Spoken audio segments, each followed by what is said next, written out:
Aujourd'hui je fais une interview avec Léna. Non c'est pas Léna, c'est pas toi qui va répondre à mes questions. On fait apparaître effet de style. Voilà. Alors pour la petite histoire, Céline et moi on s'était déjà vus il y a quelques mois. Et le problème c'est qu'on a eu un petit souci technique de son. Et là on a enfin réussi à se fixer avec Céline. Il y a quelqu'un qui est en train de déménager ou... Puis tout à l'heure on fait des tests, il se passe rien et là on a un éléphant qui dresse. Là normalement le son sera bon, on a 2 caméras donc je pourrais switcher si jamais il y a un problème. En tout cas je suis vraiment contente d'être là parce que j'avais vraiment envie de vous faire cette vidéo sur la communication animale. C'est un sujet dont on parle de plus en plus ces dernières années. Je sais que vous êtes très curieux sur la communication animale. Je suis aujourd'hui avec Céline que je vous ai fait apparaître de façon magistrale. Ouais. Céline, je te laisse te présenter rapidement. Bonjour à tous et merci de m'accueillir, de me re-accueillir Chez sur toi. ta chaîne, chez moi, sur ta chaîne. Avec plaisir. Voilà. Du coup je m'appelle Céline, bon ça y a plus de secret, et je suis communicatrice animale depuis 5 ans, éducatrice canine depuis 1 an et autrice du livre Comprendre le chien en famille. J'ai préparé les questions en amont, donc 10 questions que je t'ai envoyées, que tu as pu regarder. Je ne me rappelle plus. Ça va donner un peu de spontanéité aux réponses, donc c'est Tout à bien fait. aussi. Le but ici, c'est d'en savoir un petit peu plus. Après, chacun a son appréciation de la communication animale. Et on va essayer en tout cas de connaître un petit peu plus cette pratique aujourd'hui avec toi. C'est ça, on y croit, on n'y croit pas. Moi j'essaierai de répondre au mieux avec mon point de vue. Depuis combien de temps déjà pratiques-tu la communication animale? 5 ans. D'accord. Depuis 5 ans, je pratique la communication animale de façon très régulière, c'est-à-dire quasiment tous les jours. Ok, c'est vraiment aujourd'hui ton activité principale avec l'éducation, le comportementalisme, les cours que tu peux faire collectifs ou individuels. Exactement, c'était ma première activité avant que je sois éducatrice. Je faisais que de la communication animale et je sentais qu'il me manquait quelque chose, je voulais de la pratique, pas être que sur mon ordinateur, etc. Donc du coup, vu que j'avais des problèmes de comportement avec ma chienne, j'ai décidé de me former parce que je ne trouvais pas chez les autres professionnels l'aide que je voulais vraiment comprendre. Du coup, je me suis formée. Est-ce que tu peux nous expliquer rapidement ce qu'est la communication animale, en quoi ça consiste? Ouais, parce que le terme il est un peu bizarre, on va dire, mais qu'est-ce que c'est exactement? Alors en fait c'est une communication, un échange non verbal, donc on n'est pas en train de parler physiquement avec l'animal, et on va pouvoir percevoir certaines informations comme des émotions, des images, des sons, des goûts, des souvenirs, et ça nous permet du coup de nous mettre concrètement à la place de l'animal. Donc c'est une forme de télépathie, et on va pouvoir lui poser des questions pour comprendre certains comportements, par exemple lui transmettre des messages, lui prévenir d'un déménagement, et on peut aussi communiquer avec les animaux décédés également. Par rapport à la communication animale, est-ce que c'est un don de naissance? Est-ce qu'on naît avec cette capacité et il n'y a que certaines personnes qui peuvent l'avoir? Ou est-ce qu'on peut travailler tous pour réussir à le faire? Est-ce qu'il y a une élite des élus? C'était la question. Alors non, en fait c'est quelque chose de inné qu'on a tous en nous, les enfants l'ont, et en fait dans la société on nous coupe de nos ressentis. Non, le monstre sous ton lit n'existe pas, non, ce que tu as vu ce n'est pas vrai, et on nous met vraiment dans une espèce d'emprise du mental, on est vraiment que dans le mental, etc. Et on se coupe de toutes nos sensations. Quand on a un ressenti qu'il faut pas prendre cette rue là ce soir là, ou qu'on pense à un proche et que quand on l'appelle on sent qu'il y avait quelque chose, en fait tout ça c'est de l'intuition qu'il faut qu'elle soit entretenue et développée pour pouvoir faire la communication animale. Moi j'ai découvert ça, je ne savais même pas que ça existait, et quand j'ai lu que c'était pas un don et que tout le monde pouvait le faire, je me suis lancée dedans quoi. Demain, n'importe qui peut dire j'ai envie de redébloquer cette capacité que j'avais en étant enfant. Donc en gros t'es en train de me dire que les monstres sous lit existaient vraiment. Si demain je me dis j'ai envie moi aussi de communiquer alors que je ne m'y suis jamais vraiment intéressée auparavant, mais aujourd'hui j'ai un chien et j'ai envie d'avoir cette capacité de communiquer avec lui, je peux. Tout le monde est en capacité de le faire. Après je pense que ça dépend des chemins de vie. Il y a des personnes qui sont vraiment très terre à terre et qui sont pas assez... J'aime pas prendre les termes du style éveillé, etc. parce que ça fait très... ésotérique ou voilà. spirituel et tout. En fait c'est surtout que ça donne une impression de on est les meilleurs et vous êtes moins bons, et ça pour moi ce n'est pas possible. Mais c'est qu'en fait si vous êtes quelqu'un de très terre à terre, les esprits n'existent pas, l'énergie des plantes, personne n'a d'âme, etc. C'est sûr que ça va être bloquant pour vous, ça peut être bloquant. Vous allez d'abord devoir travailler sur des croyances limitantes en fait, pour pouvoir après vous faire confiance en fait. Parce que la première fois où tu vas recevoir un message, tu vas dire ça y est je suis folle, j'ai inventé, etc. Il y a une part tu sais de syndrome d'imposteur, d'ego qui te dit mais non c'est bon, vas-y c'est n'importe quoi ce que tu es en train de faire. Alors qu'en fait il faut vraiment se faire confiance. Après je voulais reprendre le terme former que tu as dit. Justement pour moi former c'est très tu vois acquérir, très académique. Voilà. En fait c'est Pour moi c'est pas ça parce que moi j'ai pas fait de formation, hein. J'ai appris seule en autodidacte avec des supports et à force de m'entraîner. Donc en fait, tu vois, le terme c'est pas se former, c'est s'entraîner. C'est ça que je voulais dire. Et après on y arrive.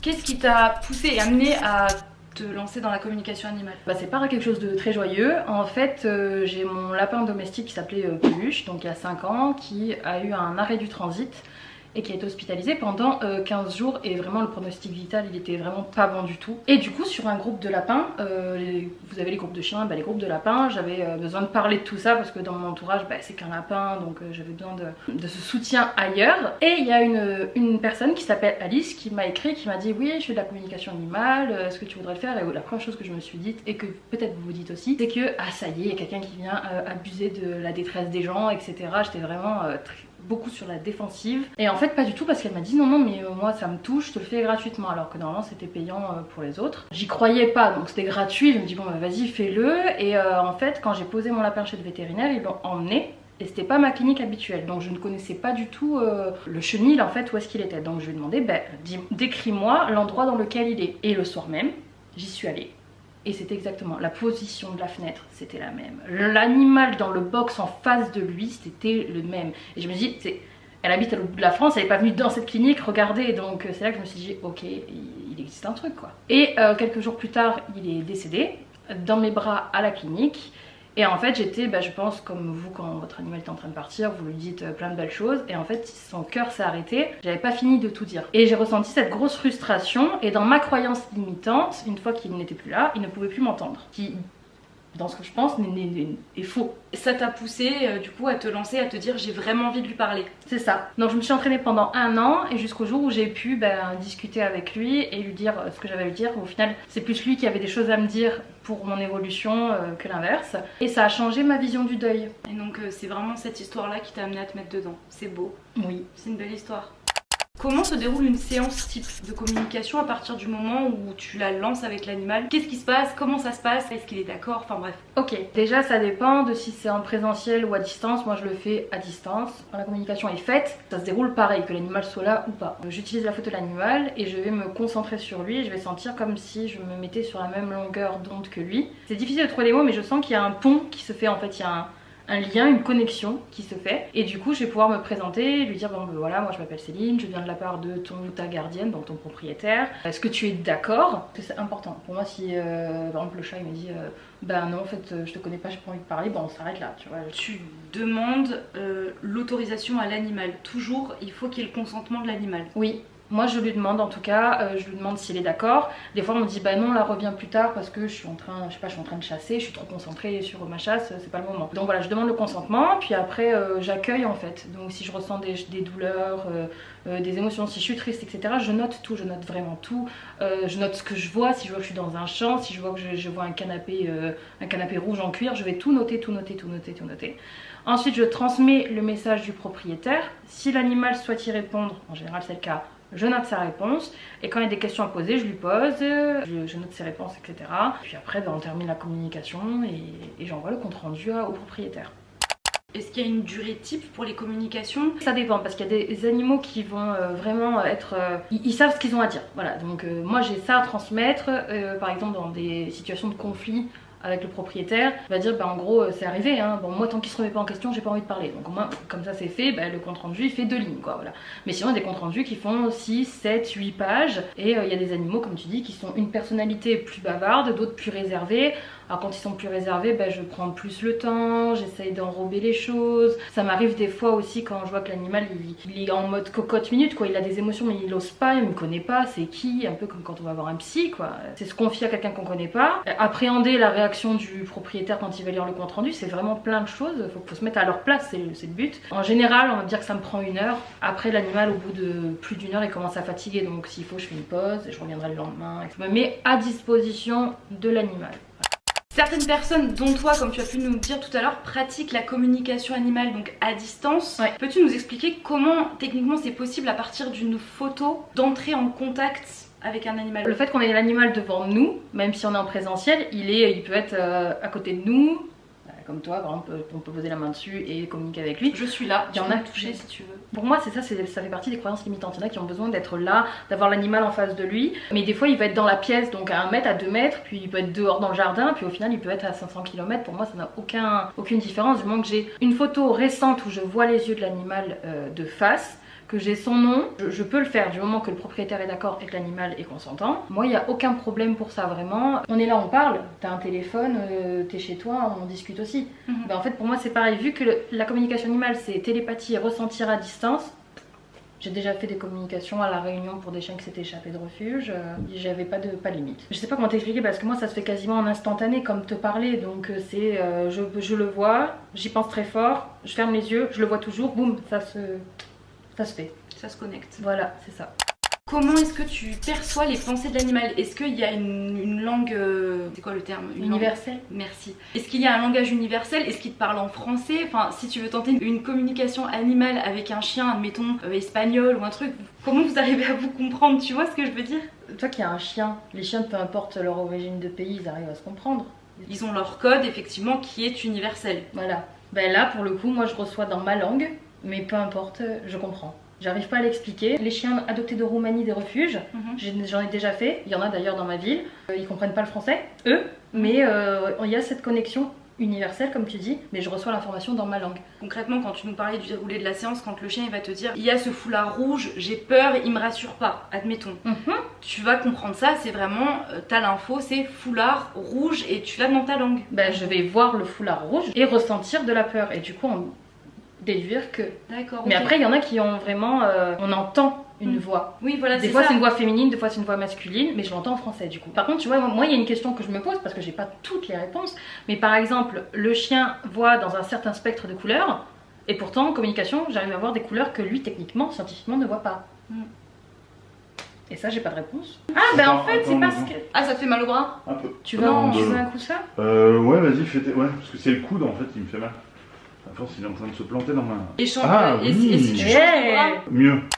Hey, comment allez-vous? C'est la Camille du présent qui vous parle et en faisant le montage de la vidéo, je suis en train de me rendre compte que je suis pas forcément tout le temps très douée pour poser des questions. Du coup, ça donne des moments comme celui-ci. Est-ce que la communication animale, on peut la pratiquer avec tous les êtres vivants?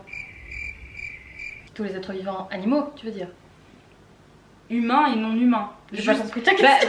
Est-ce que tu peux communiquer avec un moustique ou une araignée qui est dans l'angle de toutes ta les chambre? espèces. Bien sûr.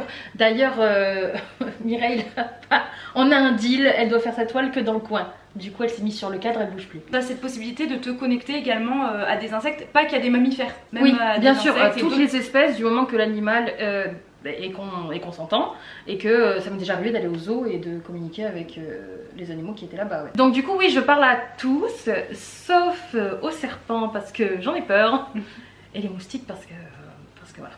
Les moustiques, tu les Non, j'ai dit à ma fille de respecter avec les animaux, je dis sauf les moustiques. Voilà. Après, j'aurai un retour de karma un jour, peut-être que je me réincarnerai un moustique, va savoir. Mais voilà, les moustiques, elle a le droit de les taper. Les fourmis, non, on laisse, tout ça on est gentil, mais alors les moustiques, voilà, c'est bon. Ma chère Céline, tu pratiques également... Mais qu'est-ce qui t'a pris? C'est très gênant comme moment. Je sais que tu pratiques également la recherche d'animaux perdus, donc les gens qui ont perdu leur chat, leur chien. Est-ce que tu peux nous dire un petit peu comment ça fonctionne? Sur le même principe qu'une communication animale normale, va y avoir un message à transmettre, vous pouvez aussi poser des questions, souvent pourquoi t'es parti par exemple. Et après j'utilise aussi la radiesthésie, donc ça c'est mon pendule. Et en fait je vais utiliser des planches de radiesthésie pour questionner, donc ça va lier le pendule à l'animal, à son énergie, et moi je suis complètement neutre, je me coupe de tous les ressentis que j'ai autour de moi, y compris des ressentis du propriétaire qui est très stressé, très angoissé, et je vais demander par exemple est-ce qu'il a envie ou non, quelle direction il a pris, combien de kilomètres il a parcouru, qu'est-ce qu'il y a autour de lui, et je vais tout lister, et ensuite je vais taper l'adresse de disparition sur Google, je vais faire une capture d'écran, et après je vais travailler, et d'ailleurs il y a un e-book qui explique comment je travaille, qui est sur mon site internet si vous voulez l'acheter pour pouvoir vous entraîner. Je vous explique tout comment je fais. Après vient en second temps la communication avec l'animal, parce que je veux pas être influencée avec le pendule si j'ai des infos avant. Je vais me connecter avec l'animal et lui dire bon qui je suis, dire qu'on le cherche, que ça va aller, est-ce que tu es blessé, etc. Qu'est-ce que tu vois autour de toi, est-ce qu'il y a quelqu'un qui te nourrit, est-ce qu'il y a quelqu'un qui t'a trouvé. Mais attention, c'est pas un GPS, il n'y a pas attention, tournez à droite, votre chat il vous attend sur le trottoir, c'est faux. En fait ça va vous aider à cibler une zone de recherche, à aller mettre plus d'affiches, à sonner aux portes à cet endroit-là et à demander aux riverains d'être plus attentifs. Et justement, s'il est décédé et que tu tentes une communication avec lui, tu arrives à le savoir ou pas s'il n'est plus là? Oui, bah déjà le pendule va me dire si oui ou non. Après il y a le taux vibratoire, si le taux est à 0, bah, c'est que... Et puis vu que je peux faire la communication avec les animaux décédés, pour moi ce n'est pas une frontière, quoi. Je passe la frontière tranquillement. La communication animale, c'est une pratique qui est vachement en vogue, surtout depuis quelques années. Je pense qu'il y a plusieurs centres de formation qui ouvrent pour apprendre aux gens et les former à la communication animale. Et des nouveaux pratiquants qui arrivent quasi quotidiennement, avec des tarifs vraiment avec un éventail oui, large il y a de tout. Que le cul de Kim Aussi Kardashian. large, aussi large que Quel est ton avis sur tout ça? J'ai pas vraiment d'avis là-dessus. Moi, quand j'ai commencé, c'était plutôt des week-ends d'initiation, de formation. Personnellement, moi, j'avais choisi de ne pas le faire parce que déjà, c'était 250-300 € le week-end que je n'avais pas. Donc, j'ai acheté un livre, je me suis entraînée avec. Et en fait, c'est pas tant le travail fait pendant ces 24 heures, enfin 48 heures, c'est plus l'entraînement derrière. Donc après, je sais pas ce que ça donne, je sais pas ce qu'il y a parce que j'ai vu des formations de communication animale à 5000 balles. Si c'est des prix très chers, c'est soit parce que la personne elle a une notoriété de fou, soit il y a vraiment des supports de formation qui prennent énormément de temps, des supports vidéo, des machins et des tout. Mais rappelez-vous que la communication animale, ce n'est pas reconnu en France, c'est pas un métier diplômant et qu'il n'y a rien de scientifique non plus qui est prouvé, donc après c'est à vous de voir où est-ce que vous mettez votre argent. Tant mieux pour celles qui le font, celles et ceux qui le font, tant mieux pour les élèves s'ils y trouvent leur compte, parce que s'ils y vont, ils n'ont pas le couteau sous la gorge. Si on part du principe qu'on peut transmettre une information au chien, lui demander pourquoi est-ce qu'il réagit comme ça, dans ces cas-là, est-ce qu'on peut partir du principe que le métier de comportementaliste éducateur est obsolète? Les deux pratiques vont être un peu en concurrence ou est-ce qu'au contraire ça va être complémentaire? Parce que typiquement, pour prendre un exemple bête, si mon chien se met du jour au lendemain à faire n'importe quoi, pourquoi est-ce que j'irai voir un comportementaliste alors que j'ai juste à dire à mon chien pourquoi tu pisses partout, s'il te plaît, arrête de le faire. Ouais, tu vois ce que je veux dire, c'est un peu, c'est plus facile au final presque. Alors déjà, la communication animale, c'est transmettre une information et recevoir une information, c'est avoir une discussion en fait. Mais l'animal aura toujours son libre arbitre. Donc si on lui dit arrête de pisser, d'en mettre partout, s'il te dit non, il continuera en fait déjà. Mais par contre il peut dire pourquoi tu pisses partout, parce que je me sens en insécurité, etc. etc. Et après des fois l'animal lui-même n'a pas la réponse. Si on lui demande qu'est-ce qu'on peut faire pour te rassurer, il va dire je sais pas, je suis pas bien par exemple. Et en fait le métier de comportementaliste, donc éducateur spécialisé au comportement, on parle pas de vétérinaire comportementaliste, là on parle d'éducateur. Notre but c'est d'analyser le biotope, donc l'environnement du chien. Vous analysez vos interactions avec le chien, analysez le chien, son passé, son stade de développement, plein de choses en fait. Donc on va agir directement sur l'environnement et sur vos relations. La communication animale pour moi c'est bien, par exemple s'il y a un problème où on est freiné dans le travail de la rééducation du chien, ou que comme tu dis d'un coup on sait pas ce qui s'est passé, pouf, c'est plus mon chien. La communication animale, ça va nous aider à avoir le point de vue de l'animal sur la situation et lui transmettre des informations. Mais par contre, tout ce qui va être apprentissage, etc., rééducation comportementale, ça passe par le comportementaliste. Ouais, donc du protocole, vraiment. Exact, du protocole, des exercices. Par exemple, on va prendre le cas de la réactivité de ma chienne.